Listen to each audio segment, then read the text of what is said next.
کہ ان کی کیا مجبوریاں ہیں, کیوں یہ اس طرح کی فضولیات بولتے ہیں, کیوں اس طرح کی گھٹیا باتیں کرتے ہیں, جبکہ دوسری طرف سوائے دشمنی کے اور کچھ نہیں. اور اس سے بھی بڑھ کے ریاستی دہشت گردی کا بازار گرم ہے کشمیریوں کے اوپر, اور میں کشمیریوں کو پاکستانی سمجھتا ہوں.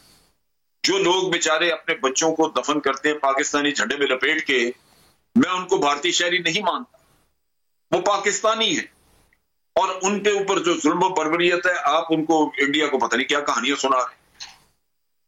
یہ وہ مسئلہ ہے جہاں آپ اس طرح کی باتیں کر کے سوائے دل آزاری کے اور کچھ نہیں کرتے, اور یہ بڑی زیادتی ہے.